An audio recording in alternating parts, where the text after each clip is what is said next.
بسم الله الرحمن الرحيم ألف لام ميم ذلك الكتاب لا ريب فيه هدى للمتقين الذين يؤمنون بالغيب ويقيمون الصلاة ومما رزقناهم ينفقون والذين يؤمنون بما الحمد لله نحمده ونستعينه ونستغفره ونعوذ بالله من شرور أنفسنا وسيئات أعمالنا من يهده الله فلا مضل له ومن يضلل فلا هادي له وأشهد أن لا إله إلا الله وحده لا شريك له وأشهد أن محمدا عبده ورسوله அன்புக்குரிய இஸ்லாமிய சகோதரர்களே, அல்லாஹ்வின் உதவியால் இஸ்லாமிய மார்க்கத்தை தூய அடிப்படையில் பின்பற்ற வேண்டும், அந்த வழியிலே மக்களுக்கு பிரச்சாரம் செய்ய வேண்டும் என்ற ஒரே நோக்கத்தோடு பலவிதமான வீட்டு தேவைகள் இருந்தாலும் கூட, பொருளாதார பிரச்சனைகள் இருந்தாலும் கூட, அதையெல்லாம் ஒரு பக்கம் ஒதுக்கி வைத்துவிட்டு மார்க்கத்தை படிக்கிற முறைகளை கற்றுக்கொண்டு அந்த முறையின் அடிப்படையில் தவ்வா செய்ய வேண்டும் என்ற ஒரே நோக்கத்தோடு இந்த இடத்திலே சகோதரர்கள் கொண்டு கொடுக்கிறீர்கள். இந்த நல்ல இடத்தில் நாம் தவ்வா களத்தில் பயணிப்பவர்கள் எந்த முறைப்படி தவாவை அமைத்துக் கொள்ள வேண்டும் என்ற அல் குர்ஆன் கூறுகின்ற சில உபதேசங்களை சுருக்கமாக சொல்லலாம் நினைக்கிறேன். அன்பான சகோதரர்களே, இந்த உலகத்திலே அல்லாஹ் தஆலா சத்திய கொள்கையை நிலைநாட்டுவதற்காக வேண்டியும், சமூகத்தில் நடக்கிற சமூக தீமைகளை ஒழித்து கட்டுவதற்காக வேண்டியும் காலகாலம் அல்லாஹ் தஆலா நபிமாரை இந்த உலகத்துக்கு அனுப்பினான்.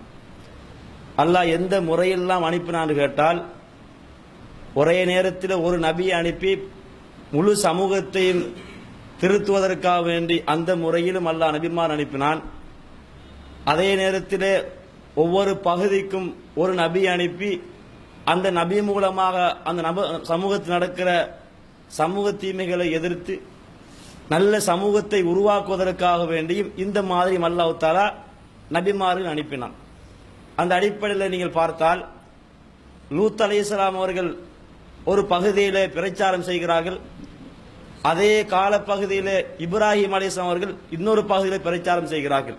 இந்த மாதிரியும் அல்லாஹ் தஆலா தூதுவர்களை அனுப்பியிருக்கிறான். அதே போன்று ஒரு பகுதிக்கு 2 நபியை தேர்வு செய்து அந்த மக்களுக்கு பிரச்சாரம் செய்வதற்காக வேண்டி அந்த முறையை அல்லாஹ் கையாண்டிருக்கிறான். அதில் மூசா அலைஹிஸ்ஸலாம் அவர்கள் பிரச்சாரம் செய்கின்ற பொழுது அவருக்கு பக்கபலமாக அந்த மக்களுக்கு பிரச்சாரம் செய்வதற்காக வேண்டி அவருடைய சகோதரர் ஹாரூனை தேர்வு செய்து 2 பேரையும் அந்த மக்களுக்கு தவ்வா களத்துக்கு அல்லாஹ் தஆலா அந்த 2 பேர் ஊடாக பிரச்சாரம் செய்ய வைத்தான். இந்த அடிப்படையில் காலகாலமாக நபிமார்கள் ஊடாக மக்களுக்கு பிரச்சாரம் செய்ய வைத்து கடைசியாக நபிகள் நாயகம் ஸல்லல்லாஹு அலைஹி வஸல்லம் அவர்கள் அந்த மக்களுக்கு பிரச்சாரம் செய்கின்ற பொழுது 23 வருட காலமாக பிரச்சாரம் செய்கிறார்கள். அந்த பிரச்சாரத்திலே கடைசி நேரத்தில் அந்த மக்களுக்கு சொல்லுகிறார்கள், மக்களே, லா நபிய பாதி, எனக்கு பின்னால் எந்த நபியும் வர மாட்டார் என்ற செய்தியை மக்களுக்கு பதிவு செய்கிறார்கள். அப்ப ரசூலுல்லாஹ் மரணித்து விட்டால் இதுக்கு பிறகு எந்த நபியும் வரமாட்டார், நபி வரமாட்டார் என்றால் அந்த மக்களை நல்வழிப்படுத்துவது யார், அந்த பொறுப்பு யாருல கையில் கொடுக்கப்படுகிறது என்பதை இறைவன் தெளிவாக அல் குர்ஆனில் குறிப்பிடுகிறான். அப்ப நபிகள் நாம் அவர்கள் எப்போது மரணித்தார்களோ அதற்கு பிறகு இந்த தவ்வாக்களம், மக்களை நல்வழிப்படுத்துகின்ற இந்த தவ்வாக்களம் ஒவ்வொரு தனிநபருக்கும் அல்லாஹ் சாட்டுகிறான். இதை அல்லாஹ் சொல்லுகின்ற பொழுது, வல் தக்கும் மின்கும் உம்மத்துன், உங்களில் இருந்து ஒரு கூட்டம் இருக்கட்டும், அந்த கூட்டம் நன்மை ஏவி தீமையை தடுக்கட்டும், அவர்கள் தான் வெற்றியாளர்கள், அவர்கள் தான் வெற்றியாளர் வார்த்தை அல்லாஹ் தஆலா பயன்படுத்துகிறான். அப்ப நபிகள் நாம் அவர்கள் எப்போது மரணித்தார்களோ அதுக்கு பிறகு அல்லாஹ் தவ்வா களத்தை தவ்வா செய்கின்ற பொறுப்பை யார கையில் சுமத்தாடுகிறான்? ஒவ்வொரு தனிநபருடைய கையிலும் இந்த பொறுப்பை சுமத்தாடுகிறான். சுமத்தாட்டி விட்டு அல்லாஹ் என்ன வகையான வார்த்தை பயன்படுத்துறான்? உங்கள ஒரு சாரார் கூட்டமா செயல்படுங்க. அந்த கூட்டமாக எதில் செயல்பட வேண்டும்? நன்மை ஏவி தீமையை தடுக்கிற பணியில கூட்டமாக நீங்க செயல்பட வேண்டும். இந்த மாதிரி செயல்படுகின்றவர்கள் தான் வெற்றியாளர்கள் என்று அல்லாஹ் பயன்படுத்துறான். அன்பான சகோதரர்களே, அப்ப அல்லாஹ் சொல்லுகின்ற அந்த கூட்டத்தாரில் நானும் நீங்களும் பங்கு கொள்ள வேண்டும். வெற்றியாளர் என்பதற்கு உலகத்திலே நிறைய செய்திகள் இருந்தாலும் கூட அல்லாஹ் அங்கே முதன்மைப்படுத்துகிறான். இதை அவர்கள் நன்மை ஏவி தீமை தடுப்பார்கள். நன்மை ஏவி தீமை தடுக்கிற பணியை பொறுத்த வரைக்கும் அல்லாஹ் எப்படி தேர்வு செய்யறான் தெரியுமா? உலகத்திலே பல இயக்கங்கள் பல ஜமாத்துகள் இருக்கலாம். ஆனால் நன்மை ஏவி தீமை தடுக்கிற அந்த பணியை பொறுத்த வரைக்கும் சத்தியத்தில் உள்ளவர்கள் தான் நன்மை ஏவி தீமை தடுப்பார்கள். நிறைய பேர் நன்மை ஏவி தீமை தடுக்கிறாங்க தான். பல ஜமாத்துகள் நாங்க நன்மை ஏவி தீமை தடுக்கிறோம்னு சொல்லுகிறார்கள் தான். அப்ப இந்த வசனத்துக்கு பொருத்தமானவர்கள் யாரு? அவர்கள் அடிப்படை வாதிகள் யாருன்னு கேட்டால் அவர் சத்தியத்தில் இருக்க வேண்டும், சத்திய கொள்கையில் இருக்க வேண்டும். சத்திய கொள்கைகளை அல்லாஹ் இந்த உலகத்தில இந்த நாட்டில ஒவ்வொரு கிராமத்தில் புறக்கெடுக்கிறான். யார் இந்த தவ்வா களத்துக்கு பொருத்தமானவர்கள், அவற்றை எப்படி வேலைகள் நாங்கள் வாங்கிக் கொள்ளலாம் என்று அல்லாஹ் புறக்கெடுத்து தேர்வு செய்து அல்லாஹ் இந்த இடத்துக்கு அனுப்பித்திருக்கிறான். எனவே நாங்கள் தவ்வா களத்தில் இருப்பவர்கள் எது நன்மை எது தீமை என்று நாங்கள் மக்களுக்கு சொல்லுகின்ற பொழுதும் அல்லாஹ்வுடைய பார்வையில் வெற்றியாளர்கள். இது மாத்திரம் அல்ல சொல்லவில்லை, இன்னும் அல்ல சொல்லி காட்டுகிறான். குந்தும் கைர உம்மத்தின் உஹ்ரிஜத்தில் நாஸ், மனிதர்களுக்காக வெளியேற்றப்பட்ட சமுதாயத்திலே சிறந்த சமூகம் யார் தெரியுமா? அவர்கள் நன்மை ஏவி தீமை தடுப்பார்கள். அவர்கள் தான் சிறந்த சமுதாயம். உலகத்திலே பல சமுதாயம் இருக்கலாம். அல்லாஹ்வுடைய பார்வையில் சிறந்த சமுதாயம் யாரு? அவருக்கு தகுதியான பண்புகள் என்ன? அதை அல்லாஹ் எதை எப்படி குறிப்பிடுகிறான், எதை முதன்மைப்படுத்துகிறான்? அவர்கள் நன்மை ஏவி தீமை தடுப்பார்கள். ரெண்டை தான் சொல்கிறான். இந்த ரெண்டு பண்பின் அடிப்படையில் யார் செயல்படுகிறார்களோ இவர்கள் தான் சிறந்த சமூகம் என்றெல்லாம் குறிப்பிடுகிறான். அந்த அடிப்படையில் நானும் நீங்களும் அந்த அல்லாஹ்வுடைய பார்வையில சிறந்த சமூகமாக மாற வேண்டுமாக இருந்தால் அதுக்கு அடிப்படை தகுதி என்ன, தராதரம் என்ன? நன்மை ஏவி நாங்கள் தீமை தடுக்க வேண்டும். அதுக்கான பல வகையான முயற்சிகளில் ஈடுபட வேண்டும். நன்மை ஏவி தீமை தடுக்கின்ற பொழுது அதனால் வருகின்ற கஷ்டங்கள், அதனால் வருகின்ற சிக்கல்கள் எல்லாவற்றையும் நாங்கள் பொறுமை காத்து எங்களுடைய மரணம் வரும் வரைக்கும் இந்த களப்பணியில நீங்கள் இடம்பெற வேண்டும் என்ற செய்தியை தான் அல்லாஹ் தஆலா குறிப்பிட்டு காட்டுகிறான். எனவே அன்பாசூர்களே, அப்ப நன்மை ஏவி தீமை தடுக்கிற பணியில் இருக்கின்ற பொழுது அவர்கள் யாரெல்லாம் சத்தியத்தை விளங்கினார்களோ, யாரெல்லாம் மார்க்கத்தை விளங்கினார்களோ, இவர்கள் சமூகத்தில் நடக்கிற தீமையை சுட்டி காட்டாமல் இருந்தால் அப்போது அவங்களுக்கு அழகான சில உதாரணங்கள் சொல்லி காட்டி எச்சரிக்கை ஊடான உதாரணம் காட்டுகிறான். எப்படிப்பட்ட எச்சரிக்கை தெரியுமா? நபிகள்லாம் சொன்னார்கள், ஒரு ஊர்ல நிறைய தீமை நடக்கிறது. இந்த தீமையை நாம சேர்ந்து கேட்டா நமக்கு என்ன தேவையில்லாத வேலை, அந்த ஊர் நிர்வாகம் பார்த்துக் கொள்ளட்டும் அல்லது படிச்சவன் பார்த்துக் கொள்ளட்டும். அப்ப இந்த மாதிரி நாங்கள் ஒதுங்கி வாழ்ந்தால் அவங்களுடைய எச்சரிக்கை என்ன தெரியுமா? ரசூல் அழகா விளங்கப்படுத்துறாங்க. ஒரு கடல்ல ஒரு கப்பல் போகிறது. கப்பல் போகின்ற பொழுதும் அது 2 தட்டு கப்பல். கீழே உள்ளவர்களுக்கு தண்ணி தேவைப்பட்டால் மேலே செல்ல வேண்டும். ஆனா கீழுள்ள மக்கள் நினைக்கிறார்கள், நம்ம ஏன் மேலே அடிக்கடி போவான், கீழால் ஓட்டையை போட்டு தண்ணி எடுத்து நம்ம தேவைகளை பயன்படுத்திக் கொள்வோம் நினைக்கிறார்கள். மேலுள்ள மக்கள் என்ன நினைக்கிறார்கள்? இல்ல, அவங்க ஓட்டையை போட்டு அவங்க தேவை நிறைவேற்றிக் கொண்டு நினைக்கிறார்கள். இப்படி நினைத்தால், இவர்கள் அதை தடுக்காமல் இருந்தால் இதனால் என்ன நடக்கும்? தண்ணி கொஞ்சம் கொஞ்சமாக ஏறி 2 சாராரும் மூழ்கடிக்கப்படுவார்கள். இது ரசூலுல்லாஹ் ஏன் உதாரணம் காட்டுகிறார்கள்? எதற்கு உதாரணம் காட்டுகிறார்கள்? சமூகத்திலே தீமையை காணுகின்ற பொழுது அதை நாங்கள் களைய வேண்டிய கடப்பாடு ஒவ்வொரு தனிநபருக்கும் இருக்கிறது. யார் மார்க்கத்தை விளங்கினார்களோ, யார் சத்திய கொள்கை யார் விளங்கினார்களோ அவர் அத்தனை பேருக்கும் கடமை அந்த தீமைக்கு எதிராக குரல் கொடுக்க வேண்டும். அந்த தீமையை நாங்கள் சுட்டி காட்ட வேண்டும். இது தீமை, இந்த தீமை செய்தால் நரகத்து போய்விடுவோம், நரகத்து போகக்கூடாது என்ற நல்வழிப்படுத்துகிறது ஒவ்வொரு தனிநபருக்கும் சாட்டப்பட்டிருக்கிறது. இப்ப நாம் என்ன பார்க்கிறோம்?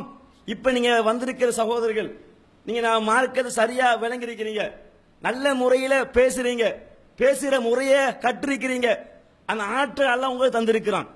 நீங்க சுயமாக நீங்க 5 நாளைக்குள்ள சாதாரணமா வந்து நம்ம ஒரு பேச்சாளர் ஆக முடியுமா? இன்றைக்கு மருசாவல் 7 வருஷம் படிக்கிறான், 7 வருஷம் படிச்சு விட்டு வெளியே இருக்கிறான், ஆனா அவனா பேச முடியல, கூச்சப்படுறான். வெறும் 5 நாள்ல மேடையில் ஏறி சரளமா பேசுறீங்க. இந்த மாதிரி சரளமா பேசுகின்ற ஒரு அடிப்படை அல்ல யார் தந்தது? இறைவன் தந்திருக்கிறான். இந்த அடிப்படையில மக்கள் மத்தியில எதெல்லாம் தீமையா காணுகிறோமோ அந்த தீமையை களைவதற்கு முயற்சிக்காவிட்டால் இதனால் தண்டனை வருகின்ற பொழுது நாம் சேர்ந்து அதிலே அழிக்கப்படுவோம் என்ற ஒரு அழகான சம்பவத்தை இங்கே இதன் ஊடாக நமக்கு நபிகள் சொல்லி காட்டுகிறார்கள். அது மாத்திரம் கிடையாது, இன்னொரு சம்பவத்தை அல் குர்ஆன் குறிப்பிடுகிறது. எப்படி குறிப்பிடுகிறது? மூசா நபி காலத்தில் 3 சாராரை பத்தி அல்லாஹ் குறிப்பிடுகிறான். அதுல ஒரு சாரார் அல்லாஹ் தஆலா சனிக்கிழமை மீன் பிடிக்க கூடாது என்ற தடையை போடுகிறான். தடையை மீறி ஒரு சாரார் வந்து அதுல வந்து என்ன செய்றாங்க? ஈடுபடுகிறார்கள். ஒரு சாரார் அல்லாஹ்வோட தடையை மீறி வந்து என்ன செய்றாங்க? இவங்க தடையை மீறி செயல்படுறாங்க. இதை காணுகின்ற பொழுது நன்மை ஏவி தீமையை தடுக்கிற ஒரு சாரார் போய் தடுக்கிறார்கள்.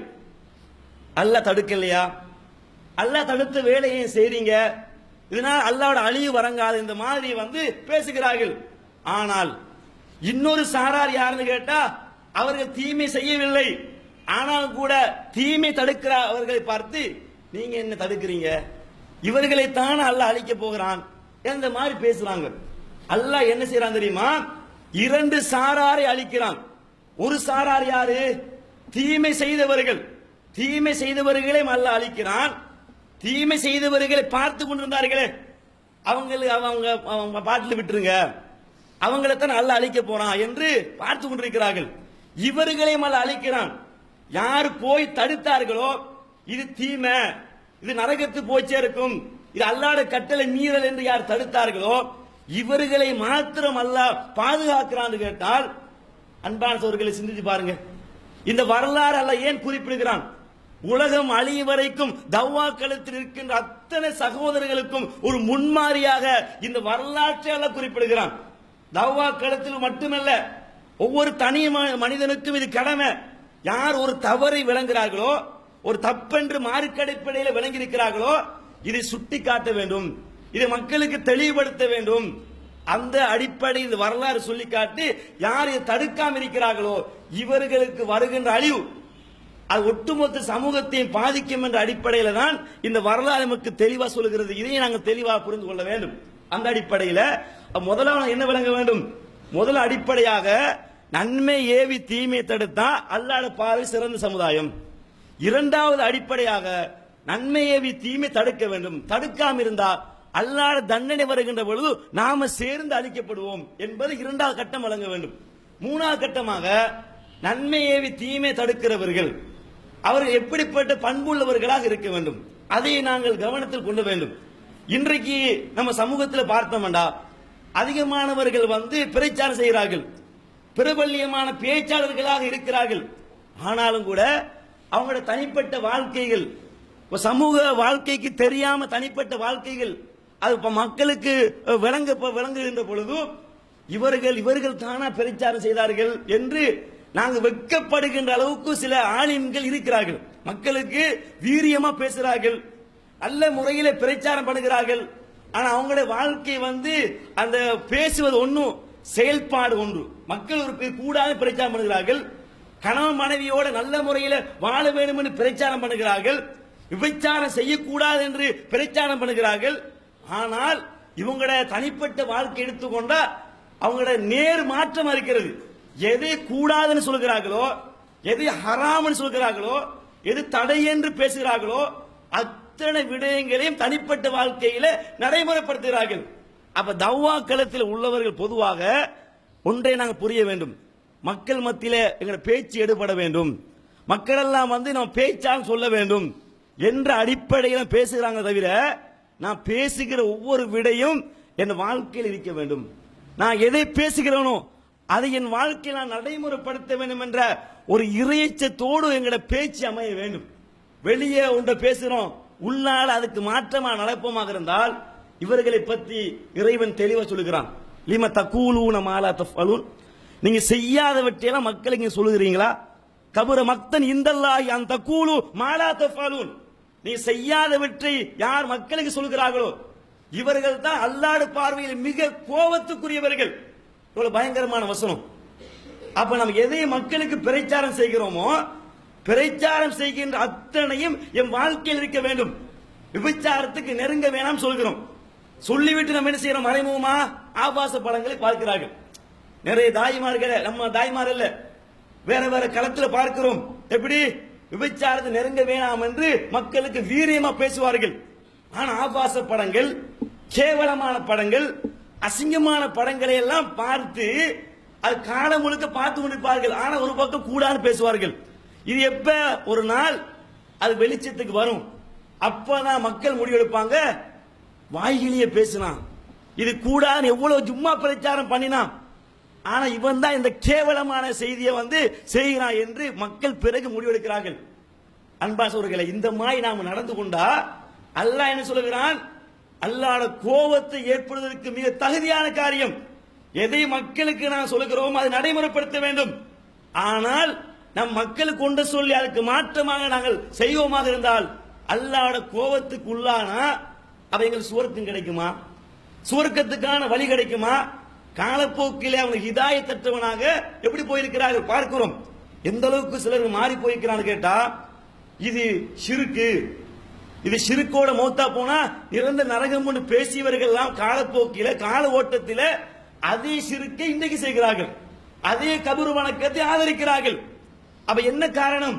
உள்ளத்தில் ஒன்றை வைத்துக் கொண்டு வெளியே ஒன்று பேசுறது, மக்கள் மத்தியில் ஒன்று பேசுறது இறைவனுக்கு தெரியுமா இல்லையா? எவ்வளவு ஒரு மோசடி முனாபிக்தனமா பேசுகிறான், வெளிப்படையா நல்லவனா காட்டிக் கொள்கிறான். அவன் தனிப்பட்ட வாழ்க்கையில முழுக்க முழுக்க அல்லாஹ்வுக்கு எதிராக பேசுகிறான். எத்தனை நாளைக்கு அல்லாஹ் இவனுடைய பேச்சை பொறுத்து கொண்டிருப்பான்? சமூகத்திலே நாளடைவில் நல்லா பேசுறான் மக்கள் புகழலாம், புகழ் சூட்டலாம். கால ஓட்டத்தில் அவன் தவ்வாக்களத்தை விட்டு ஓரங்கட்டப்படுவான். நிறைய பேரை பார்க்கிறோம்.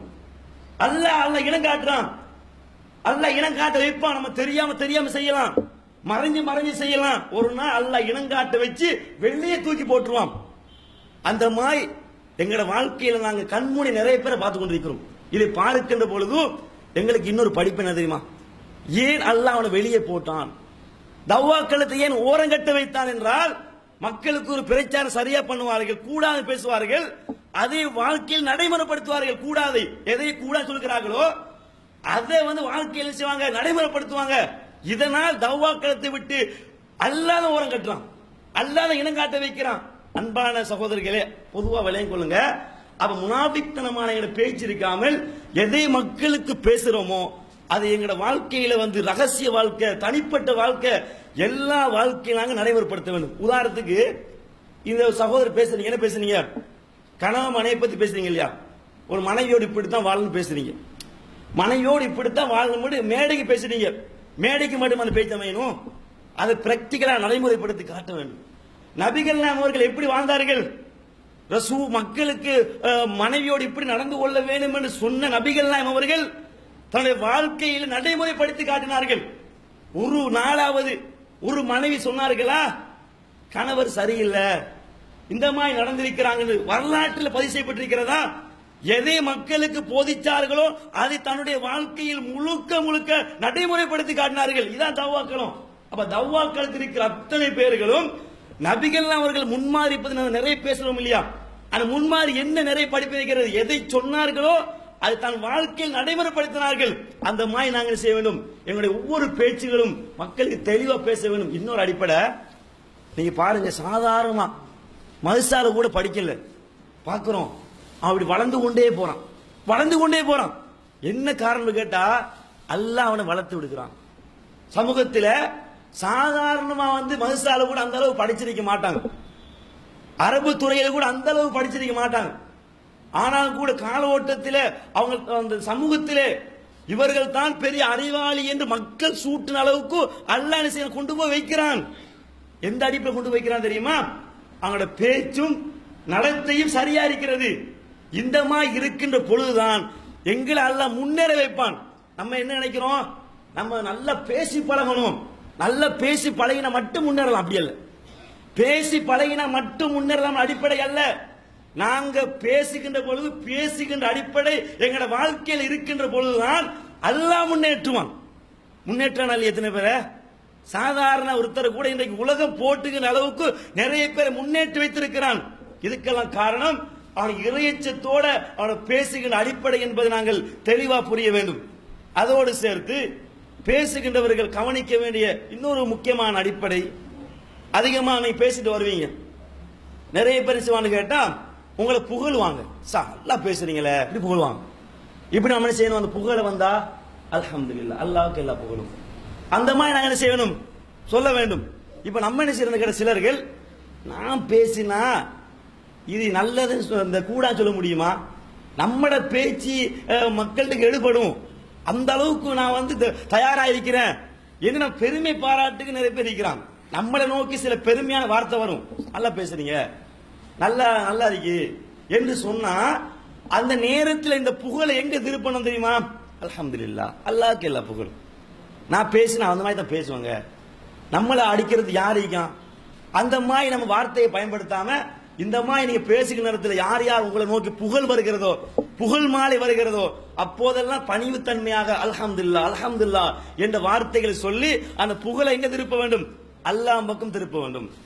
அதே நேரத்தில் சிலர் என்ன செய்வான்னு கேட்டா அவங்க குறைகள் சொல்லுவாங்க. என்ன குறை, உங்களோட பேச்சில் இந்த மாதிரி குறைகள் இருக்கிறது, இதை மனமும் வந்து ஏற்றுக்கொள்ளணும். மனமும் வந்து சரி நான் அதை மாற்றிக்கொள்றேன். அவன் சொல்ற குறை இருந்தா நாம என்ன செய்யணும், அப்படி சொல்லுங்க. அவன் என்ன குறைகள் சொன்னாலும் கூட ஊர்ந்து கவனிச்சு நீ சொல்ற குறையை நான் ஏற்றுக்கொண்டு நம்ம என்ன செய்ய தெரியுமா, நம்ம கிட்ட குறை சொல்ல வந்துட்டாரு, நான் இப்படிப்பட்ட பேச்சாளர், நம்ம கிட்டையும் குறை சொல்வாரா, நம்மட பேச்சை குறை பிடிச்சிக்க பாருங்க, நம்மட பேச்சில குறை பிடிக்கிற அளவுக்கு பேச்சு இருக்கிறது என்ன நம்ம என்ன செய்யணும்னு கேட்டா அது பெருமையை நாங்களே பேசிக்கொள்றோம். அப்படி இல்லை, பொதுவாக எந்த பேச்சா இருந்தாலும் கூட சில குறைகள் இருக்கும். அந்த குறைகளை சுட்டி காட்டுகிற பொழுதோ அதை மனமும் வந்து ஏற்றுக்கொண்டு உண்மையில அவர் சொல்ற குறை இருக்கிறதா அதை நாங்க மாற்ற முயற்சிக்க வேண்டும். இந்த மாதிரி நாங்கள் கையாளுகின்ற பொழுது இன்னும் நாங்க சமூகத்திலே அப்படியே வளர்ந்து போகலாம்.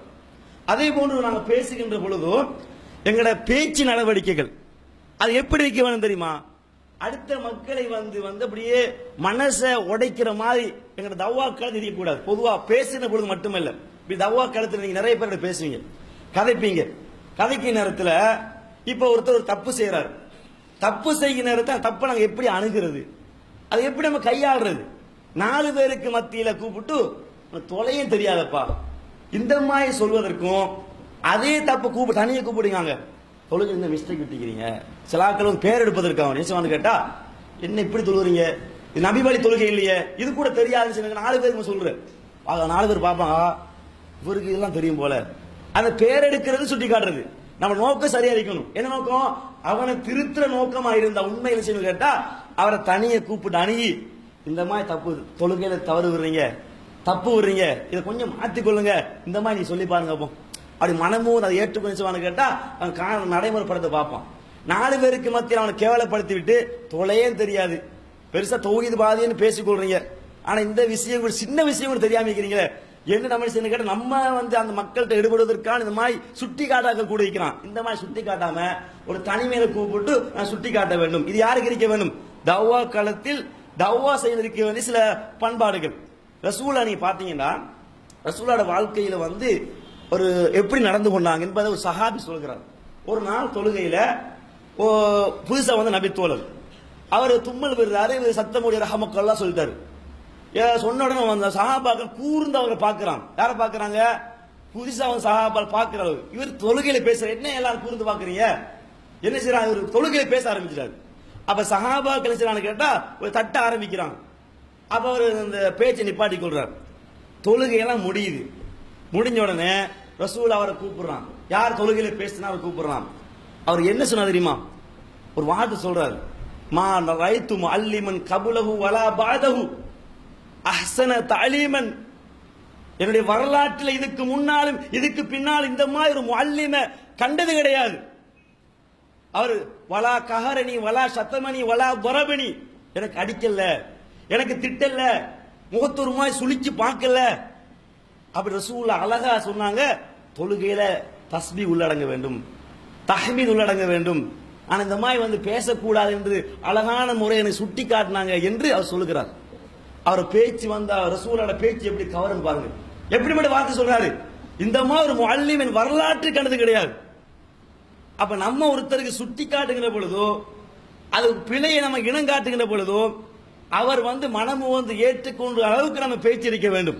நாம என்ன பார்க்கிறோம், நம்ம 4 பேருக்கு பேர் எடுப்பதற்காக சுட்டி காட்டுறோம் தவிர அவர் திருந்துவதற்காக சுட்டி காட்டுவதில்லை.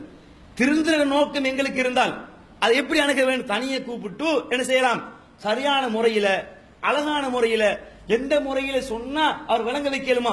உண்மையில இது மனுஷன் தானே, அது வந்து மனுஷனுக்கு பொதுவாக வந்து சில விஷயம் தெரியாம தான் இருக்கும். எல்லாரும் தெரிஞ்சிருப்பாரு இல்லையே இந்த மாதிரி வார்த்தையில, எல்லாருக்கும் தெரிகிற அடிப்படை எல்லாரும் தெரிஞ்சவர்களா, சிலது தெரியாம இருக்கும், எனக்கு தெரிஞ்சவங்களுக்கு தெரியும். இந்த மாதிரி வார்த்தைகள் சொல்லி செய்யறது, அந்த மாதிரி நம்ம திருத்துகின்ற பொழுதோ அவர் மனசு எப்படி இருக்கும், உடனே ஏற்றுக்கொள்வார். ரசூல் அந்த மாதிரி தான் அணுகினார்கள். அதே போன்று பாத்தீங்கன்னா இன்னும் ரசூலா வரலாற்றில் பாருங்க எப்படியெல்லாம் ரசூலா மக்களோடு நடந்து கொண்டாங்க. ஒருத்தர் வாரார், வந்து என்ன யூதர் சலாம் சொல்ற, அஸ்ஸாமு அலைக்கு சொல்றாரு, உங்களுக்கு நாசம் உண்டான்னு சொல்றாரு. இப்படிப்பட்ட வார்த்தை இது. உண்மையில் நமக்கு சொன்னா கோவம் வரத்தான் போகணும், கோவம் வரும். ஆனா ரசூல் அதை எப்படி டீல் பண்றான் பாருங்க. பக்கத்தில் ஆயிஷா நாய் இருக்கிறான், ஆயிஷா நாய் சொல்ற அந்த வார்த்தை கேட்ட உடனே அது உனக்கு நாசம் உண்டாட்டும் வெளிப்படையா ஏசுறாங்க. ஆயிஷா அலிக்கு என்ன சொன்னா தெரியுமா ரசூல்லா, ஆயிஷாவை என்ன என்ன இந்த மாதிரி நீங்க நடந்து கொள்றீங்க சொல்லிவிட்டு அப்ப ஆயிஷா நாய் சொல்றாங்க, அவருக்கு என்ன சொன்னா உங்களுக்கு காதுல கேட்கல போல, அதெல்லாம் நீங்க சரி இந்த மாதிரி எனக்கு சொல்றீங்க போல. அப்ப நபிகள் எனக்கு கேட்டிக்கு, அவர் என்ன சொன்ன எனக்கு கேட்டிக்கு, அதுக்கு நான் பதில் கொடுத்தேன், வாழைக்கு அது உனக்கே உண்டாகட்டும் சொல்லி போட்டு நபிகள் சொன்னார்கள். யுஹிப்பு ரிஃப்க குல்லஹு, அல்லாஹ் யாருன்னு கேட்டா எல்லா விஷயத்திலையும் ஒரு நளினமாக நடந்து கொள்வதை தான் அல்லாஹ் விரும்புகிறான். எப்படி எல்லா விஷயத்திலும் நளினமா நடந்து கொள்ள வேண்டும். அப்ப ஆயிஷா நாயர் செய்றாங்க கேட்டா கடுமையா ஆக்ஷன் போட்டு ஏசுறாங்க, வெளிப்படையா ஏசுறாங்க. ரசூலா எப்படி ரிப்ளை பண்ணாங்க, வாழைக்க அது உனக்கே உண்டாகட்டும் வெளிப்படையா விளங்கல. ஏசும் போது கூட ரசூலா ஏசாம வேற முறையில கையாண்டு அதை வந்து ரசூலா டீல் பண்றான்னு கேட்டா ஆயிஷா நாயர் உண்மையில் கோவப்படுறாங்க, அது வானான்னு சொல்றாங்க, இந்த மாதிரி நடந்து கொள்ளாதே, இது கூடாது. அப்ப தவ்வாக்கள் இருக்கிறவர்கள் ஒரு மக்கள்கிட்ட குறைகளை காணுகின்ற பொழுதோ ஒரு தப்பை காணுகின்ற பொழுது சில நேரத்தில் நம்ம ஒருத்தன் ஏசிடுவான். நம்ம பார்த்தீங்கன்னா நீ எல்லாம் வந்து ஒரு எஸ்எல்டிஜே பெரிய 4-5 நாள் முடிச்சிட்டு பெரிய பேச்சாளர் சொல்லிடுவான். சொன்னோன்னே நம்மளுக்கு கோவம் வரத்தான் செய்யும். அதெல்லாம் செய்யப்படாது. நம்ம வந்து நமக்கு தெரிஞ்சதை நம்ம எத்தி வைக்கிறோம், இது எங்களுக்கு கடமை, இந்த மாதிரி நம்ம சொல்லிட்டு போகணும். அப்ப 5 நாள் பேசினவர் வந்து பேசக்கூடாதா? அப்ப வந்து அப்படி வித்தியாசமா ஒரு சண்டை பிடிக்கிற அளவுக்கு நம்ம பேசாம அது வித்தியாசமா அணுகின்ற போது அவர் நம்ம பாருடா, நம்ம இவனை பத்தி தவறா சொல்லியும் கூட அவர் வந்து எப்படி அணுகிறார் பாரு, அவன் எப்படி பேசுறார் பாரு. அப்ப நம்ம பேச்சு அவரை கவரும், நம்ம கொள்கையை கவலைப்படுவார். அவ நம்ம கொள்கையை கவருவதற்கு அடிப்படை என்ன தெரியுமா, நம்மளோட பேச்சு சரியா அமைய வேண்டும். ஒரே நேரத்தில் அவனை பேசி மனசை உடைச்சி இந்த கொள்கையை வானாமல் விரன்ற அளவுக்கு நம்மளுக்கு பேச்சு அமையக்கூடாது, நம்ம சுட்டி காட்டு அமையக்கூடாது, திருத்துகின்ற முறை அமையக்கூடாது. இது ரசூலுல்லாஹ் வரலாற்றில் நம்ம நிறைய பார்க்கலாம். அதே போன்று பார்த்தீங்கன்னா நபிகள் காலத்து பள்ளி வாயிலுக்கு வருகிறார், வந்து அவர் துஆலாம் கேட்கிறாரு. எப்படி துஆ கேட்கிறாரு, யா அல்லாஹ் எனக்கு வந்து எனக்கு முகமதுக்கு மட்டும் அருள்பாலி, வேறு யாருக்கும் அருள்பாலிக்காதுன்னு செய்றாரு, துஆ கேட்கிறாரு.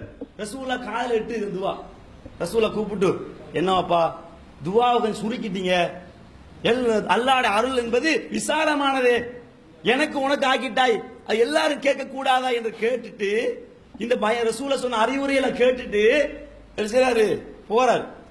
போகும்போது பள்ளியில வந்து சிறுநீர் கழிக்கிறார். ஏன்னா அன்றைய காலம் மண் தானே, போதும் மண்ணில் சிறுநீர் கழிச்சா மூடி விடலாம். ஆனா அந்த முறையில என்ன செய்யறான்னு கேட்டா அவர் சிறுநீர் கழிக்கிறார். உண்மையில் இது நாகரிகமற்ற வேலை தான், கேவலமான வேலை தான்.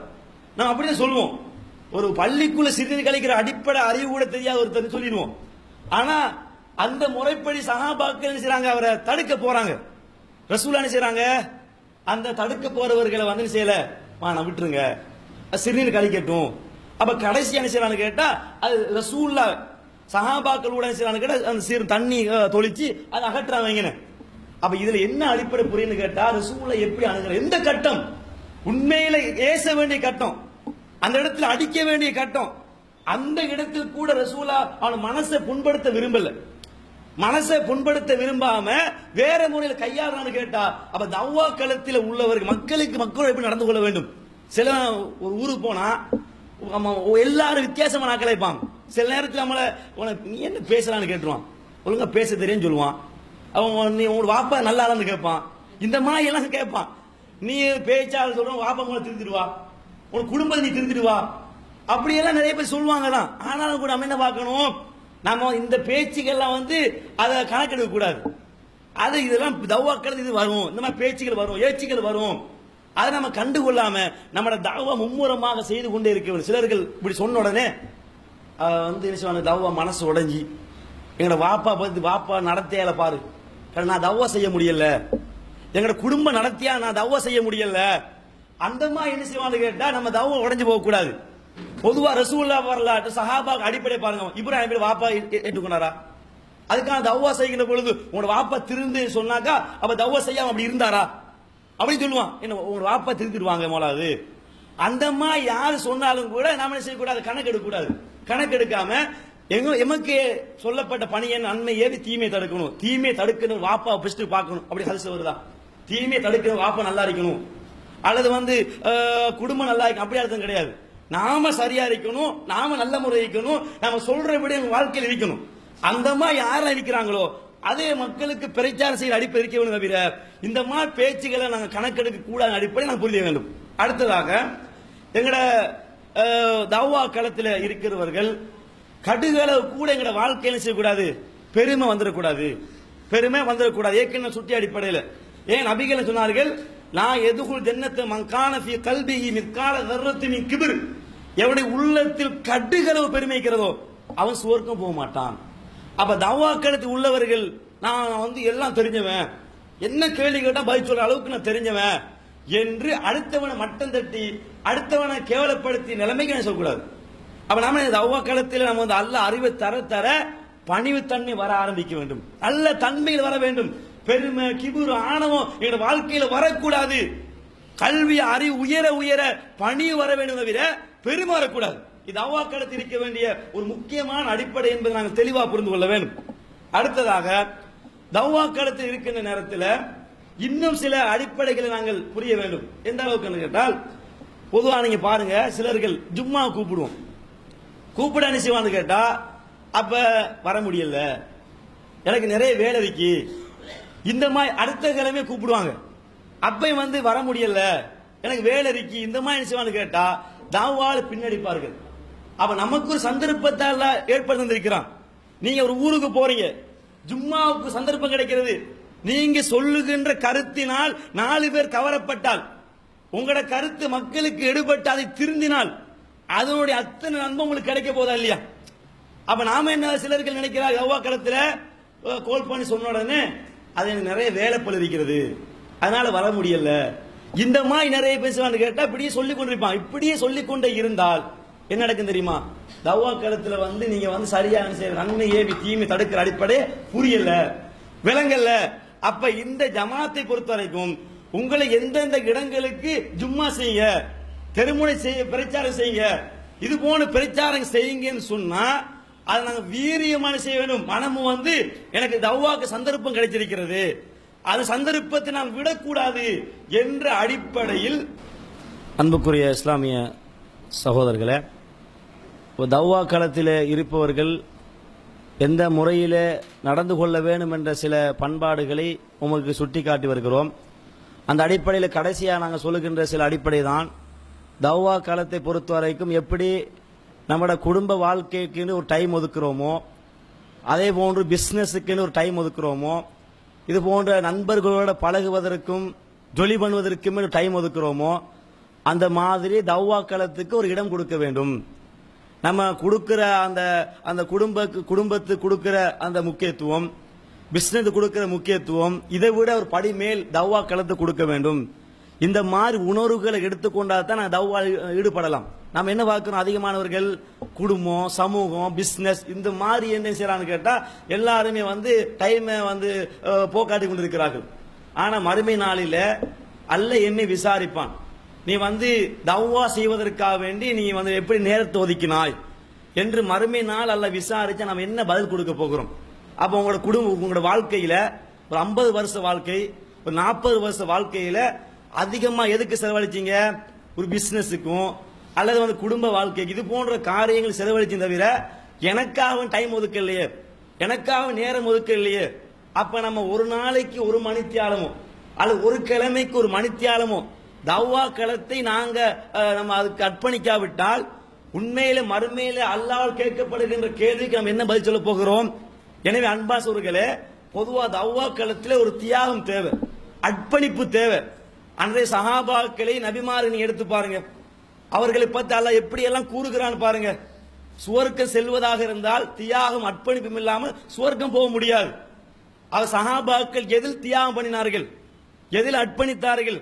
குடும்ப வாழ்க்கையிலையா? எதில்? முழுக்க முழுக்க தாவாவில் தான் அர்ப்பணித்தார்கள், தியாகத்தோடு செயல்பட்டார்கள். இவர்களை பார்த்து அல்லாஹ் சொல்லுகிற வசனத்தை பாருங்கள். அம் ஹசிபுத்தும் அன் ததுகுல் ஜன்னத வலம்மா யஅதிக்கும் மஸலுல் லதீன கலவு மின் கப்லிக்கும் மஸ்ஸத்துஹுமுல் பஅஸா வத்தர்ரா வஸுல்ஸிலு ஹத்தா யகூலர் ரசூல் வல்லதீன ஆமனு மஅஹு மத்தா நஸ்ருல்லாஹ். அல்லாஹ் இப்படி கேட்கிறான், நபிகளாருக்கு முன்பு வாழ்ந்த சமூகம் அடுக்கடுக்கான கஷ்டங்கள், அடுக்கடுக்கான துன்பங்கள், ஆட்டி வைக்கப்பட்டார்கள். மத்தா நஸ்ருல்லா, அல்லாஹ்ட உதவி எப்ப கிடைக்கும் என்று எதிர்பார்த்திருந்தார்கள். அல்லாஹ் கேட்கிறான், இந்த மாதிரி கஷ்டப்படாம நீங்க சுவர்க்கம் போக முடியுமான்னு கேட்கிறான். அப்ப சுவர்க்கம் செல்ல வேண்டுமா இருந்தால் நாங்க தியாகம் செய்ய வேண்டும், நாங்க அர்ப்பணிப்பு செய்ய வேண்டும், அதுக்கு பங்களிப்பு செய்ய வேண்டும். எங்களுடைய நேர காலங்களை தவ்வாவுக்கு டைம் ஒதுக்க வேண்டும். அப்ப நம்ம நேர காலம் தவ்வா கற்பணிக்காம எங்கட குடும்ப வாழ்க்கை, சமூக வாழ்க்கையில் இருந்தா சுவர்க்கம் போக முடியுமா? அன்பான சகோதரர்களே, அப்ப இன்றைக்கு நம்ம சில அடிப்படையை புரிந்திருக்கிறோம். அந்த வகையில உங்களோட ஊர்ல நீங்க செய்ய முதலாவது இந்த ஊரை நான் வந்து மேம்படுத்த வேண்டும், இந்த ஊருக்கு சத்தியம் முழுக்க கொண்டு போய் சேர வேண்டும். அதுக்கான வழிமுறை என்ன? அது நீங்க திட்டம் போடலாம். எப்படி திட்டம் போடலாம் தெரியுமா? ஒன்று, தெருமுன பிரச்சாரத்தின் ஊடாக நான் என்ன செய்யலாம், இந்த மக்களுக்கு தவ்வா கொண்டு போகலாம். ஒன்று.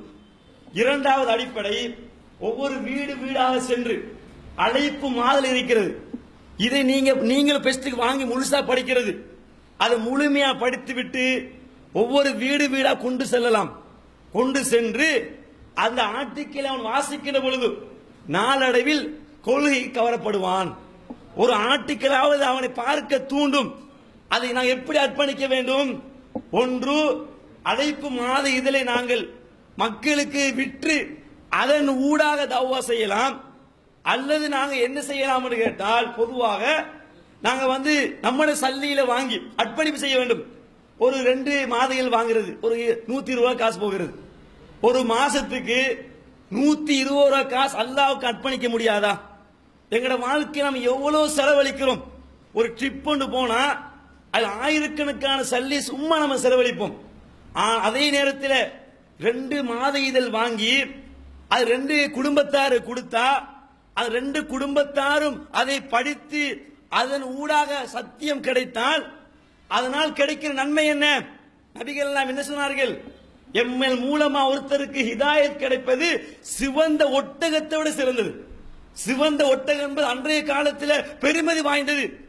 அதை விட பல சிறப்புகளை தாண்டி அல்லாஹ் செய்யறான் தெரியுமா? தர இருக்கிறான். அப்ப நாம கொடுக்கிற ஒரு அழைப்பு இதழ் ஒரு குடும்பத்தை மாற்றலாம்.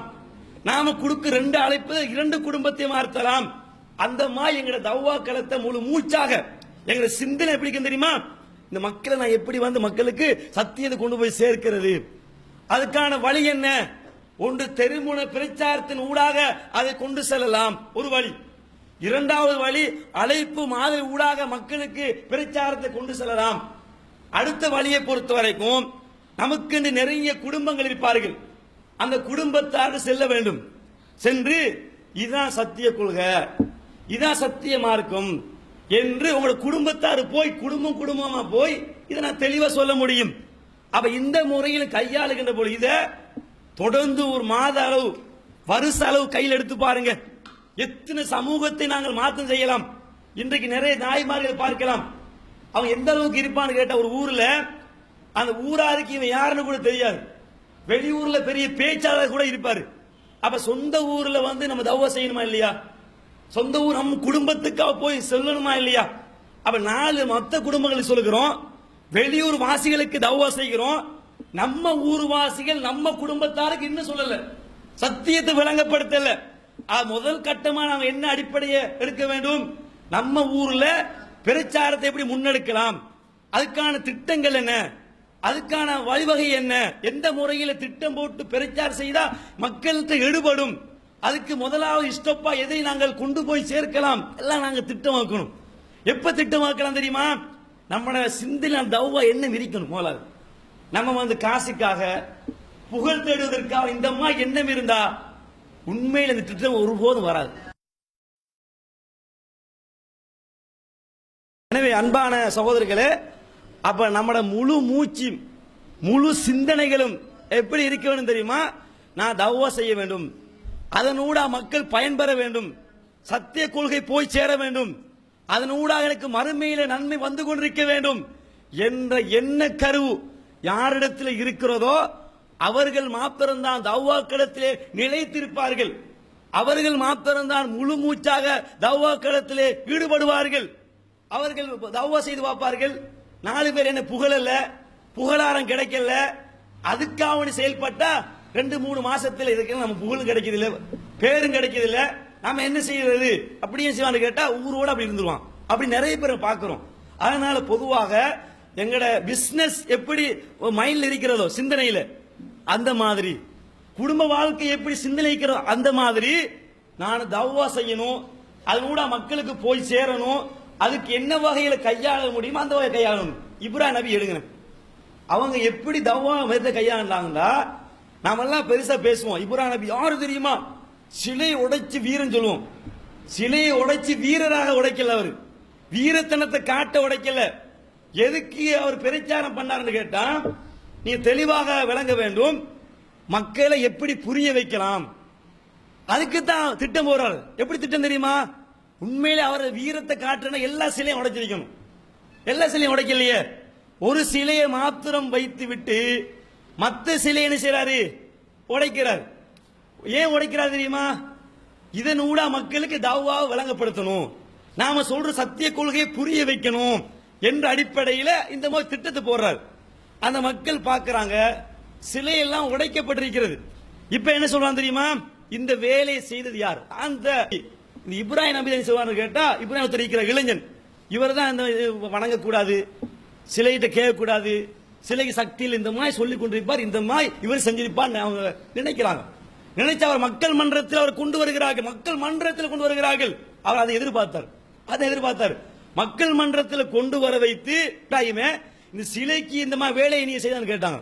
அப்ப இப்ராஹிம் சொன்னாரு, இந்த அறைக்கு பெரிய சிலை இங்கானு எந்திக்கும் பேசக்கூடியதாக இருந்தால் கேட்டு பாருங்க. ஃபஸ்அலூஹும் இன்கான எந்திக்கும், அது பேசுமா இருந்தா கேட்டு பாருங்க. அவர் நோக்கம் என்ன தெரியுமா? இது உடைச்ச நோக்கம் என்ன தெரியுமா? தான் வீரன் காட்டல்ல, நான் தைரியசாலின்னு காட்டல்ல, இந்த இது ஊடா மக்களுக்கு புரிய வைக்கணும். பெரிய சிலையை மாத்திரம் வைக்கிறாரு, பேசுமாறு கேட்டு பாருங்க. மக்கள் சொன்னார்கள், இப்ராஹிம் நபி உனக்கு தெரியாத சிலை பேசாதண்டு விளங்காதண்டு. அப்பதான் கேட்கிறாரு, உங்களோட வாயால சொல்றீங்க சிலை பேசாது கலைக்காத சக்தி இல்லை என்று. அப்படி இருக்கும் போது நீங்க போய் வணங்குறீங்க, அப்பயும் போய் கேட்கறீங்க. அப்ப தௌவா மெதட் என்ன? இந்த மெதட்டில் புரிய வைக்கலாம், இந்த மதத்தை புரிய வைச்சா அந்த சிலைகளுக்கு சக்தி இல்லை என்று புரிய வைக்கிறதுக்கான உண்மையை கையாளுறார். இந்த மாதிரி தௌவா களத்தில் நம்ம எந்த முறையில் கையாண்டா மக்களுக்கு விளங்கும், மக்களுக்கு புரியும், எந்த முறையில் கையாண்ட மக்கள் சீக்கிரமா விளங்கிக் கொள்வாங்க, எல்லா மக்களும் பரவலா போய் சேரும், அந்த முறையை நாங்கள் கையாண்டு தௌவா களத்தை செய்ய வேண்டும், தியாகத்தோட அர்ப்பணிப்போட இருக்க வேண்டும் என்ற இந்த மாதிரி செய்திகள் நம்ம செய்யலாம், படிக்கலாம். எனவே அன்பாசவர்களே, அந்த அடிப்படையில் அப்ப இதுவரை நாங்கள் எதை நாங்கள் சுட்டி காட்டினோமோ அதை உங்களோட வாழ்க்கையில் நடைமுறைப்படுத்தி தௌவா களத்தில் முழு மூச்சாக செயல்பட்டு எந்த வினாடியும் எந்த நேரமும் வாங்க.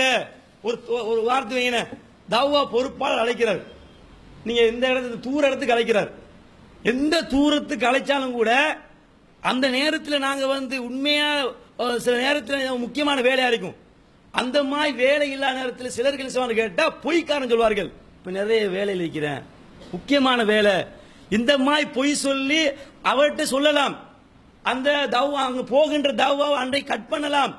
ஆனா அல்லாஹ்க்கு தெரியும், அல்லாஹ்க்கு தெரியுமா இல்லையா? ஒரு பொய் தான் சொல்றாரு, அவர் தௌவா பொறுப்பால் ஏமாத்திருக்கிறார் என்று யாருக்கு தெரியும்? அல்லாஹ்க்கு தெரியும். இந்த மாதிரி நீ தொடர்ந்து ஏமாத்தினால் கால ஓட்டத்தில் அல்ல தூக்கி வெளியே போட்டுருவான். ஏன் அவர் நீங்க என்ன செய்றீங்க? தௌவா போவும் இல்லை. ரெண்டாவது அடிப்படை பொய் சொல்றீங்க, அவர் ஏமாத்துறீங்க. அப்ப அர்ப்பணிப்பு என்ன தெரியுமா? எந்த தூரத்தில் தௌவாக்கு போட்டாலும் கூட சரி நான் வந்து அங்க தௌவா செய்கிறேன், அங்க போய் நான் வந்து பிரச்சாரம் பண்ணுகிறேன், எனக்கு எந்த வேலை, சும்மா நான் வீட்டில் இருக்கிறேன். நம்ம என்ன நோக்கி இருக்கணும்? அங்க போய் நான் நடந்து போகின்ற ஒவ்வொரு 8 கால நன்மை தருவானா இல்லையா? சிந்திச்சு பாருங்க. நம்ம போகிற நோக்கம் என்ன? தௌவா செய்வதற்காக வேண்டியும் நம் பிரச்சாரத்து மூலமாக மக்களுக்கு ஏதாவது கிடைக்கணும், மக்கள் திருந்தணும், சமூக தீமைகளை களையணும், சுவர்க்கத்துக்கு போகணும் என்ற ஒரு அடிப்படையில் நம்ம போறோம். போகின்ற அர்ப்பணிப்போட போறோம்.